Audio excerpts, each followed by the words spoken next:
क्या कह रही है? अपने होश में तो है तू? इन बड़े बड़े महलों में रह रही है ना, तो मेरी वजह से, अम्मा की वजह से, भाई की वजह से रह रही है। तेरा कोई कमाल नहीं है इसमें। क्यों खामखा गुड्डू की जिद कर रही है? उसे छोड़ क्यों नहीं देती है तू?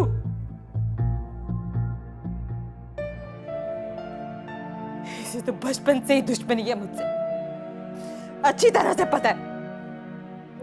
जितने अच्छे रिश्ते आते थे ना, सारे मेरे लिए आते थे। मेरी खूबसूरती से जलती है ये, जान जाती है इसकी। बस आप ही मत करें इस तरह की बातें जिस पे आपको खुद यकीन ना हो। नहीं, यकीन है मुझे, सबका यकीन है मुझे। सब पता है तू क्या करना चाह रही है मेरे। कुछ नहीं करना चाहती मैं सिर्फ इतना जानती हूँ कि गुड्डू मेरे वजूद का हिस्सा है अम्मा। मैं कैसे उसको किसी और के हवाले कर दूं? वो किसी नहीं है, उसका बाप है। बाप है उसका? बाप है तो फिर उस वक्त कहां था जब गुड्डू के मुंह में दूध के 2 कतरे डालने को कोई तैयार नहीं था? उस वक्त कहां था जब बाप के होते हुए उस बेचारे को यतीम खाने में छोड़ आए थे सब लोग? उस वक्त कहां था जब वो बीमार था? डॉक्टर्स ने जवाब दे दिया था, याद है ना आप लोगों को? सारी रात मैं रहती थी उसके पास और दिन को जॉब भी करती थी। आप लोग सब कुछ भूल गए? कुछ भी याद नहीं आप लोगों को? सब याद है हमें, तो समझते क्यों नहीं है? मेरी जिंदगी बर्बाद हो रही है। इतने टुकड़ों में बंटकर पड़ी है, फिर भी कदमों पे खड़ी है।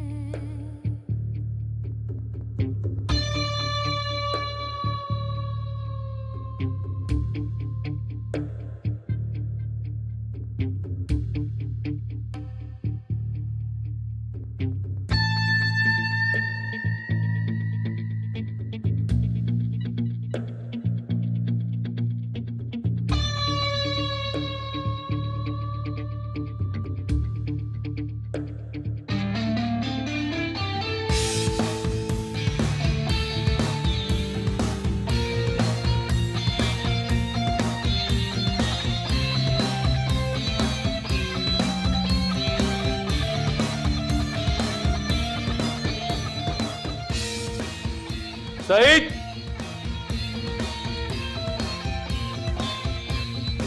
सईद। जी साहब। कहाँ मर गया तू? सर ऊपर था। अम्मा नहीं आई अभी तक? नहीं साहब।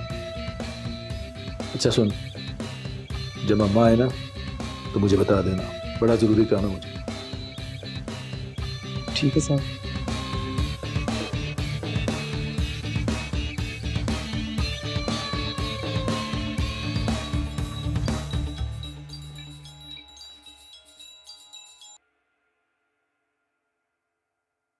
जनाब,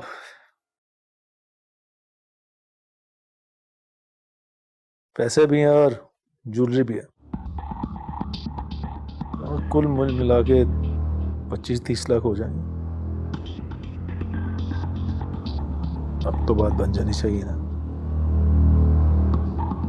जी वकील साहब, मैं बस आज की रात ही इंतजार करूंगा।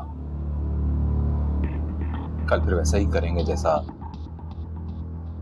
आपने मुझसे कहा था। मैं और अपने बेटे की जुदाई बर्दाश्त नहीं कर सकता वकील साहब। मैंने कह दिया नैना से, कल जो कुछ होगा फिर उसकी जिम्मेदार तुम खुद होगी, फिर ना कहना। जी जी, बोल दिया मैंने। ठीक है, मैं कल सुबह फिर आता हूं आपके पास। ओके। हाँ जी, आप बेफिक्र रहिए, मैं फीस लेता हूँ। आप परेशान ना हो, बस मुझे मेरा बेटा वापस दिलवा दें आप। बहुत शुक्रिया। अल्लाह हाफ़िज़।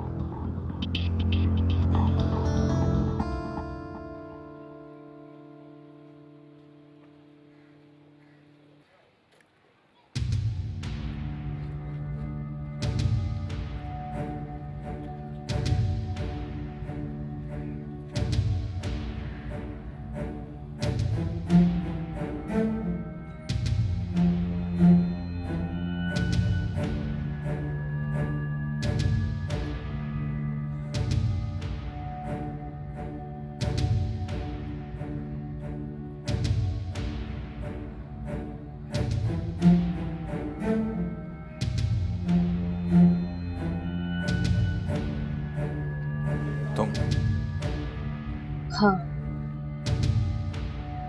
और यहाँ कि तुमने कोई और रास्ता